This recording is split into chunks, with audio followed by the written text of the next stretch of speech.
Hallo liebe Krebse, hier kommt eure Vorausschau oder euer Kollektiv-Orakel für den Januar, den ersten neuen Monat im neuen Jahr. Denkt daran, das ist ein Kollektiv-Orakel. Die Botschaft muss aber nicht mit dir in Resonanz gehen. Und wir haben für dich schon mal Follows. Hier geht es um Schönheit, hier geht es um eine Muse.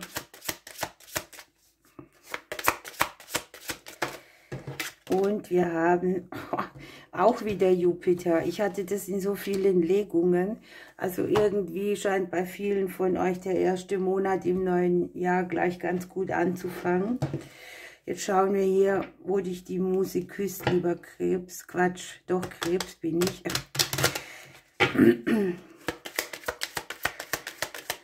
Für die Krebse.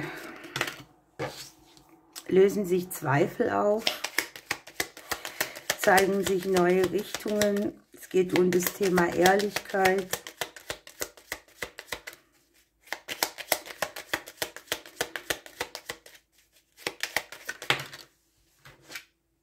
Ja, guck mal. Hier hast du in einem wirklich kurzen Zeitraum im neuen Monat schon dieses Ding, dass sich Sachen, wo du lange dran gezweifelt hast, plötzlich wenden. Können hier mehrere Dinge sein. Das Glück löst die Zweifel ab, der Erfolg löst die Zweifel ab. Es kann hier sein, dass du hier sehr stark drüber nachdenkst, wo dich mal jemand überfahren hat oder wo du wirklich Schnitte unternommen hast, die dich weiterbringen oder wo jemand anderes dir durch eine Reaktion irgendwas hinterlassen hat, was du nicht verstanden hast. Ne? Im Unterbewusstsein haben wir hier die Unklarheit. Also es geht auch um das Überwinden von Trennungen, Wunden, die dich auf der bewussten Ebene beschäftigen, schnelle Ereignisse. Hier kommen auch sehr plötzlich Dinge an die Oberfläche, die du vielleicht schon nicht gedacht hättest. Und bringt dir große Klarheit und auch ein bisschen Alltagsglück mehr. Wir haben hier die kürzeren Wege für dich. Du hast hier auch eine kleine Warnung. Sei nicht oberflächlich, also schau ein bisschen tiefer. Ich habe hier auch das etwas aus der Vergangenheit, was große Schatten geworfen hat, transformiert werden kann auf eine plötzliche Art und Weise. Fokussiere dich auf die schönen Dinge, die dich umgeben. Lass dich da inspirieren. Irgendwo liegt ja auch ein Erfolg. Ich sehe, dass du hier auch bereit bist, die Schatten in der Vergangenheit zu lassen. Also zumindest so stehen zu lassen, dass sie dich nicht länger hindern oder als Hindernis für dich auftauchen. Hier habe ich eine gute Energie am Beruflichen. Schnell, kurz, knackig. Erfolge, die hier auch zu vernehmen sind oder auch an allen Themen, an denen du arbeitest. Auch noch ein kleines Warnung ist ja blöd, Hinweis, steh dir nicht selbst im Weg, sei nicht so stur, sei ein bisschen flexibler. Manche Hindernisse sind auch hausgemacht, ne? Denn hier kommen Chancen, Möglichkeiten und Wege aus dem Umfeld.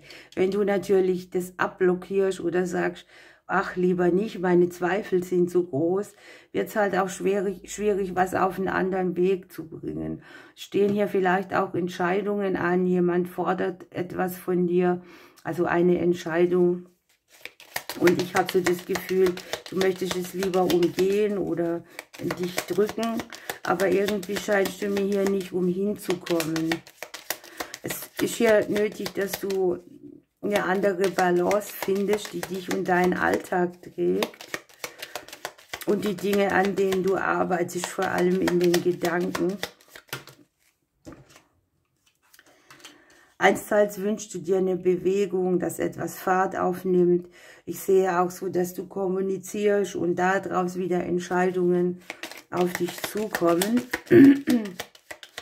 Andererseits hast du die Befürchtung, dass du in die falsche Richtung reitest. Ne? Das ist eben so mit den Entscheidungen. ist immer ein bisschen schwierig.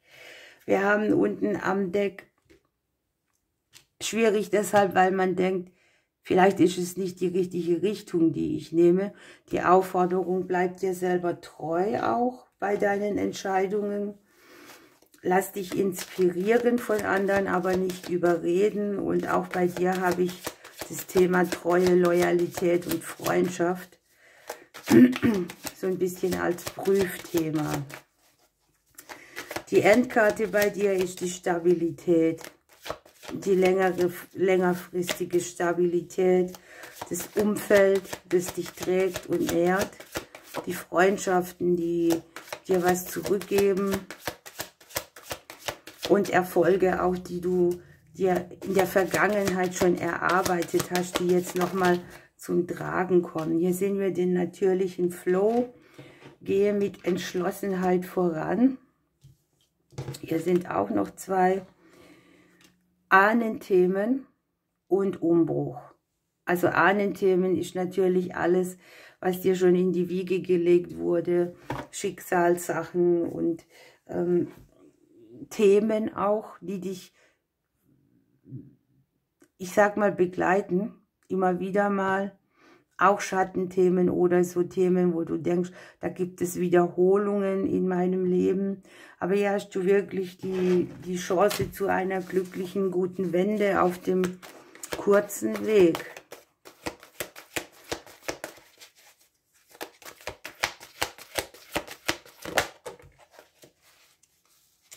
Nimm dir mal wieder Zeit für dich im Januar, erhol dich. Wenn du hier Entscheidungen triffst, und die sind ja hier, ne, dann handle einfach mit mehr Zeit, mach keine Schnellschüsse, handle nicht ohne zu überlegen, denn hier haben wir zwar das entschlossene Vorangehen, aber nicht die Dinge, wo man so mit der Axt durch den Wald geht, ne? Sondern hier nimmt man sich Zeit, dass das Ergebnis besser wird. Dass eben nicht dieses passiert, oh, jetzt habe ich mich für was entschieden und ich laufe in eine falsche Richtung oder habe das Gefühl, mich in eine falsche Richtung zu bewegen. Ihr lieben Krebse, habt den Engel der kindlichen Freude. Da geht es darum, dass man mal wieder sorglos ist wie ein Kind, sich nicht Gedanken um alles und jeden macht, eine gewisse Neugier, auf die Dinge auch zuzugehen. Denk mal an das Kind, das zum ersten Mal ein Geschenk kriegt oder den Nikolaus sieht oder was auch immer, ne? Und wir haben für dich die Erle. Indem du Grenzen setzt, beweist du Selbstliebe. Mit der Sense hast du hier die Grenze, mit dem Haus auch, ne? Wer darf über die Türschwelle, wer nicht? Wo musst du strenger sein? Und du darfst dich hier auch zurückziehen, um gestärkt wieder aufzutauchen. Dir selber treu bleiben ist vielleicht auch das Motto des Monats. Ne? Nicht über die eigenen Grenzen gehen und auch sagen, hier, stopp. Ne? Okay, lieber Krebs, ich wünsche dir einen wunderbaren Januar. Ich drücke dich, bis bald.